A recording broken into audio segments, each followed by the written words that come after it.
আসসালামু আলাইকুম। বাহ, কি চমৎকার! আমরা ব্যাপক শান্তিতে আছি।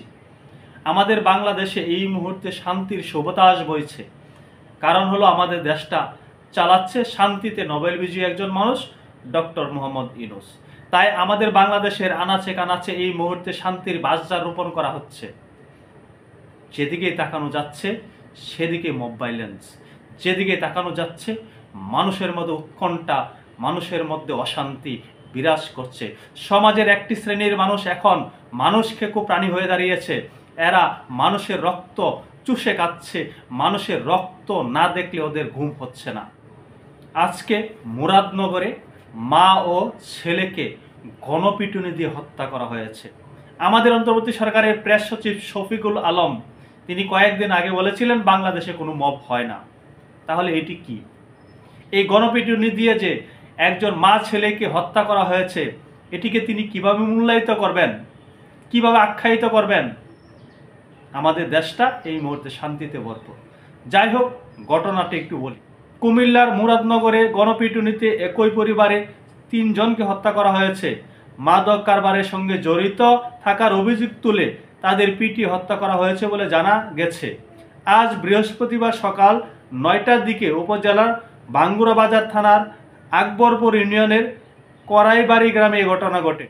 গণপিটুনিতে নিহতরা হলেন রুকসানা আক্তার রুমি, তার ছেলে রাসেল মিয়া ও মেয়ে জোনাকি। আরেক মেয়ে রোমানার অবস্থা আশঙ্কাজনক, তাকে হাসপাতালে নেওয়া হয়েছে। কি বিভৎস ঘটনা, কি লোমহর্ষকর ঘটনা! একই পরিবারের 3 জনকে পিটিয়ে হত্যা করা হয়েছে। মানুষ এখন এই মুহূর্তে মানুষ খেকো প্রাণী।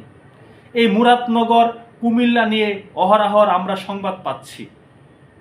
নিশ্চুপ বসে আছেন শান্তিতে নোবেল বিজয়ী আমাদের অন্তর্বর্তী সরকারের প্রধান উপদেষ্টা ডক্টর মোহাম্মদ ইউনূস। তিনি দেশে বিদেশে প্রচার করে বেড়াচ্ছেন আমাদের বাংলাদেশে এই মুহূর্তে শান্তিতে ভরপুর, আমাদের বাংলাদেশে কোনো অশান্তি নেই।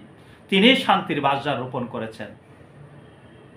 বিষয়টি নিশ্চিত করেছেন বাঙ্গুরা বাজার থানার ওসি মাহফুজুর রহমান। তিনি বলেন, গ্রামবাসীরা অভিযোগ করেছেন নিহতরা দীর্ঘদিন ধরে মাদক চোরা কারবারের সঙ্গে জড়িত। আমরা ঘটনা তদন্ত করছি, পরে বিস্তারিত জানানো হবে। পুলিশ এখানে বলছে যে 3 জনকে হত্যা করা হয়েছে একই পরিবারের মা ছেলে মেয়েকে, তারা মাদক কারবারের সাথে জড়িত ছিল। তাই এলাকার জনগণ জনতা মিলে তাদেরকে গণপিটুনি দিয়ে হত্যা করেছে। চমৎকার!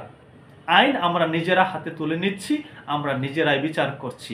তাদের বিরুদ্ধে যদি মাদকের অভিযোগ থাকে আইনানুগ ব্যবস্থা নেওয়া যাবে, সরকার ব্যবস্থা নেবে, পুলিশ প্রশাসন ব্যবস্থা নেবে। এখানে তাদেরকে হত্যা করা হয়েছে কোন অভিযোগে? তারা মাদক কারবারি থাকলে তাদের বিরুদ্ধে অবশ্যই থানার মধ্যে অভিযোগ আছে, তাদের বিরুদ্ধে অনেক মামলা আছে, সেখানে পুলিশ ব্যবস্থা নেবে, আইনগত যে রকম ব্যবস্থা নেওয়ার সেই ব্যবস্থা নেবে। না নিয়ে একই পরিবারের, কি লোমহর্ষকর ঘটনা, একই পরিবারের 3 জনকে গণপিটুনি দিয়ে হত্যা করা হয়েছে। অর্থাৎ মব ভায়োলেন্স করা হয়েছে, মব সৃষ্টি করে তাদেরকে হত্যা করা হয়েছে। আর আমরা আমাদের অন্তর্বর্তী সরকারের পক্ষ থেকে শুনি আমাদের বাংলাদেশে কোনো মব হয় না, তাদের মদতপুষ্ট হয়ে এই কাজ চলছে।